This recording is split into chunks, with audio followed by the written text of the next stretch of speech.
Salut à toi et bienvenue sur ma chaîne YouTube. Je suis Salidi, artiste peintre plasticienne depuis maintenant une dizaine d'années. Bienvenue aussi sur ce premier épisode où je vais te partager ma collab avec Wendy Zaibo, qui est une entrepreneure, une artiste, une écrivaine aussi. Et je t'invite à te rendre sur sa page Instagram, je te mettrai le lien en description de la vidéo, comme ça tu pourras voir l'étendue de son travail. J'aime beaucoup Wendy, j'aime beaucoup ce qu'elle renvoie, j'aime beaucoup son univers artistique aussi, et c'est pour ça que je l'ai invitée à l'atelier. J'avais envie d'exploiter avec elle son talent artistique, son amour pour le collage, donc on a essayé de mêler nos deux univers. Ça a été un super moment, j'en ai appris plus sur la personne qu'elle est, j'en ai appris plus aussi sur son processus créatif, c'était très intéressant de la regarder travailler. Et j'avais envie de partager avec toi tout ce moment créatif, ce moment de partage et de bienveillance. Donc je t'invite à rester, à regarder la vidéo, à déjà liker si ça te dit, et à mettre un commentaire. Ça va m'encourager à faire d'autres vidéos, à faire d'autres collabs. Let's go!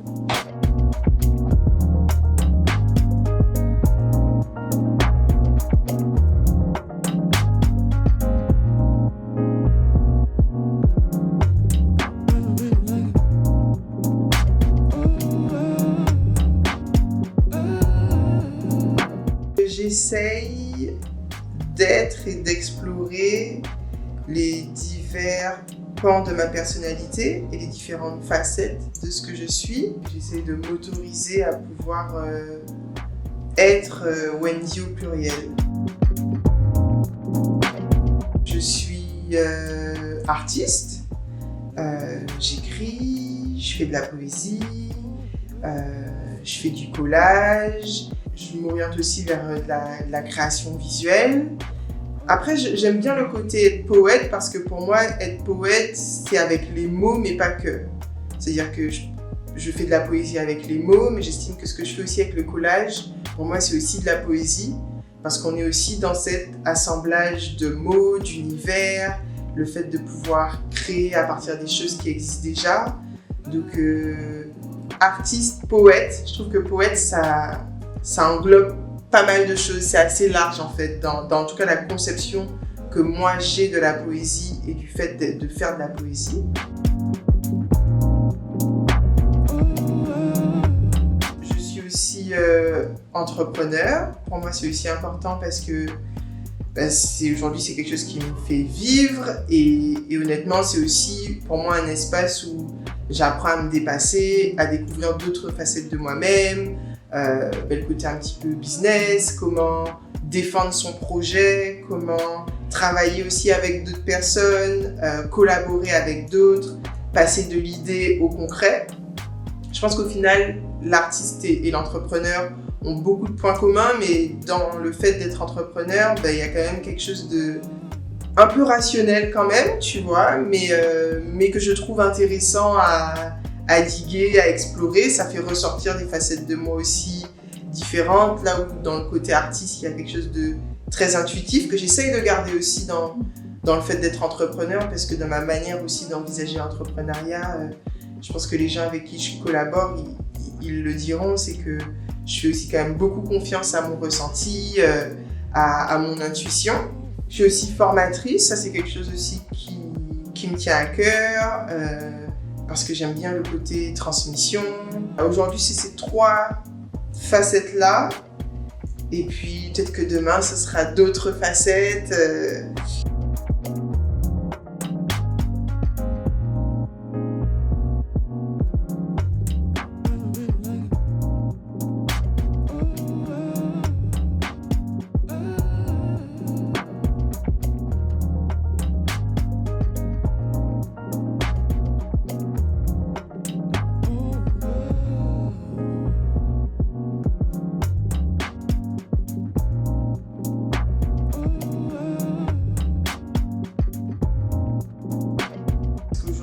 Dans ma manière en tout cas de me considérer artiste, c'est au-delà de ma pratique, je pense que c'est ce que je suis, enfin même corporellement, humainement parlant, dans ma manière de m'habiller, dans ma manière de, tu vois, de me présenter aux autres. même dans le business, j'essaye de garder ça parce que ça me permet aussi d'avoir une certaine liberté et d'essayer de ne pas me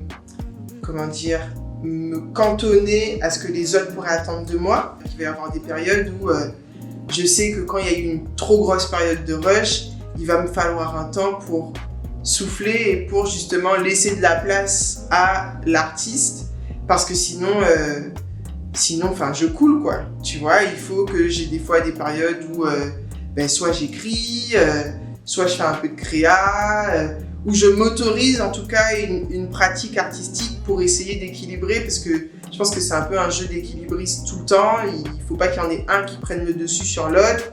Et je pense que j'ai besoin aujourd'hui de toutes ces facettes-là pour pouvoir être dans quelque chose d'un peu équilibré, quoi. Je pense vraiment que la facette artiste, elle permet vraiment de donner un équilibre au tout, de donner de la cohérence. C'est un peu le lien, en fait, tu vois, entre ces différentes facettes. Et je sais que, humainement parlant, je ne pourrais pas, je pense, survivre si il n'y avait pas cette partie-là, quoi.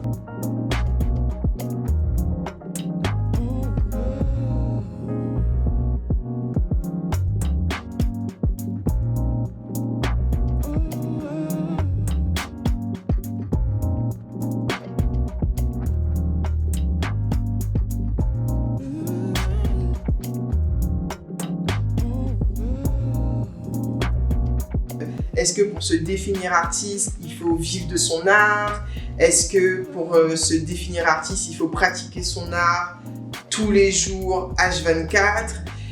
Et moi, je pense que c'est un peu comme pas mal de choses et pas mal de décisions que j'ai prises dans ma vie, c'est-à-dire que je me définis d'abord et c'est à partir du moment où j'ai décidé de me définir que je suis. Donc j'essaie de ne pas laisser les autres ou l'extérieur m'a posé une étiquette et en fait c'est à partir du moment où j'ai décidé je suis poète, et ben du coup que moi ça me permet d'assumer cette facette-là et de pouvoir faire du coup ce que j'estime qu'un poète fait. Et comme pour moi par exemple un poète c'est quelqu'un qui écrit des poèmes, ben du coup j'écris des poèmes donc oui je suis poète. Aujourd'hui j'ai la chance quand même d'avoir édité des livres, mais même avant d'avoir édité en maison d'édition, je me disais déjà poète, parce que j'estime qu'il faut se dire, en tout cas pour moi, hein, chacun fait par rapport à ce qu'il est, mais moi je sais que j'ai besoin de me dire pour pouvoir incarner et derrière pouvoir être dans la pratique. Donc clairement dans mes pratiques artistiques, généralement je vais d'abord me dire, je vais anticiper et puis ensuite je sais que moi, ça va me permettre de débloquer des choses qui feront que, au quotidien, je ferai ce qu'il faut. Ça a été vraiment un processus. Et aujourd'hui, évidemment, c'est plus simple pour moi. Mais clairement, au départ, c'était compliqué parce que c'est bien beau de se dire, mais il y a se dire à soi, tout seul dans sa tête ou devant son miroir. Et puis, il y a le fait de se dire, quand on te pose la question, justement, cette fameuse question, qu'est-ce que tu fais dans la vie ou qu'est-ce que tu es, mais de pouvoir déjà le dire, ne serait-ce que face à son entourage, tu vois, se positionner face à ses parents et dire, bon, ben, je suis poète. Et puis tes parents, ils disent, ah ouais, ok, mais les études, mais le travail, mais, et je pense que c'est le plus difficile.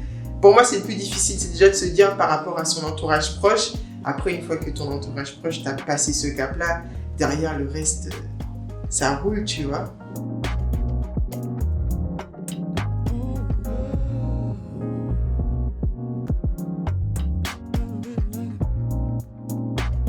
Je pense que c'est pour ça que c'est important déjà d'être sûr quand toi, t'es sûr. Après, les gens, ils vont toujours... Et c'est pas forcément négatif, tu vois, c'est pas forcément pour te déstabiliser ou pour te mettre à mal, mais je pense que c'est aussi un bon exercice pour que toi, tu sois sûr de ce que t'es, en fait. Et puis je me dis, c'est bien parce que toi, ça te permet aussi de pouvoir te challenger en mode... Parce que si à chaque fois qu'on te dit quelque chose, tu switches, tu vois, pour rentrer dans le moule que la personne veut te mettre, c'est que du coup, au final, c'est que t'étais pas sûr non plus du choix que t'as fait, tu vois. Donc je trouve que c'est aussi un bon exercice pour challenger tes prises de décision et tes prises de position.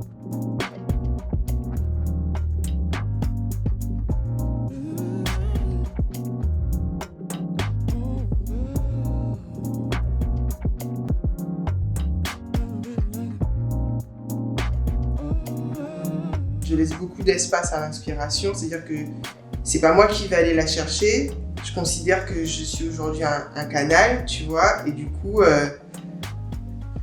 je laisse l'inspiration me remplir et venir à moi quand elle veut pas. Aujourd'hui, j'ai quand même compris quelques mécanismes, ou en tout cas dans quelles conditions il faut que je sois pour qu'elle puisse arriver. Et je sais que parmi ces conditions, il y a notamment le fait de prendre le temps. Tu vois, ça, je sais que prendre le temps, c'est un des paramètres qui va permettre à l'inspiration d'arriver. Le fait de ralentir aussi, de ralentir la cadence.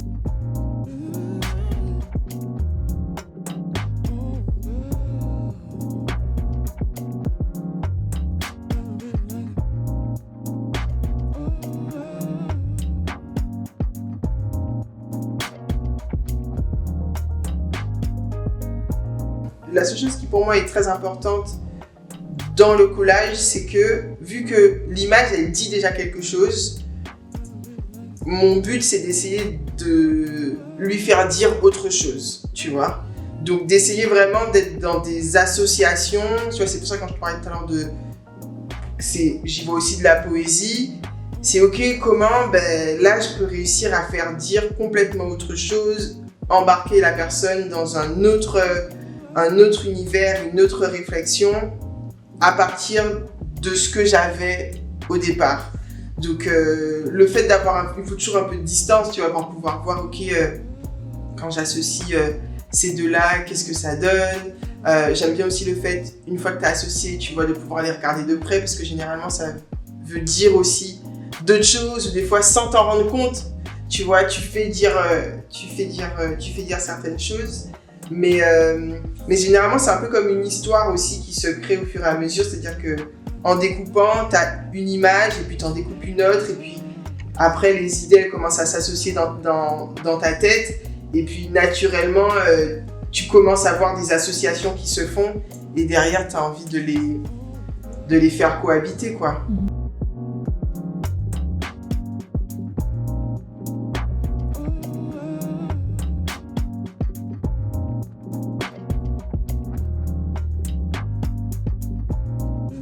J'ai commencé le collage suite à un livre que j'avais lu qui s'appelle « Libérez votre créativité » et qui t'invite à pratiquer une activité, tu sais, quelque chose, ils appellent ça, c'est ton moment avec ton enfant, tu vois, ton enfant intérieur.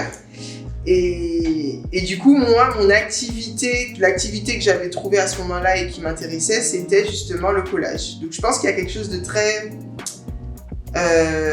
enfantin pour moi, tu vois, dans le collage. Il y a quelque chose de très... je pense que la Wendy qui fait du collage, c'est la Wendy qui a 8 ans, quoi, tu vois. Donc il y a quelque chose pour moi de très naïf, de très neutre, de très vierge quand je fais ça. C'est... je vois des images, j'ai envie de les découper, j'ai envie de les mettre ensemble. Et du coup, je suis moins dans une réflexion, dans une attente particulière. Donc je pense que c'est ça vraiment qui me plaît dans le collage. C'est que dans le collage, je vois un truc de... je m'autorise à être la Wendy de 6 ans qui a juste envie de découper plein de trucs, de coller plein de choses ensemble. Ça veut dire quelque chose, tant mieux. Ça veut pas dire quelque chose, tant pis. Mais en tout cas, quand je regarde le tableau à la fin, j'ai un sentiment de satisfaction parce que je me dis ouais, c'est cool quand même ce truc de partir de rien entre guillemets et d'arriver à quelque chose de complètement créé par ton imagination, quoi.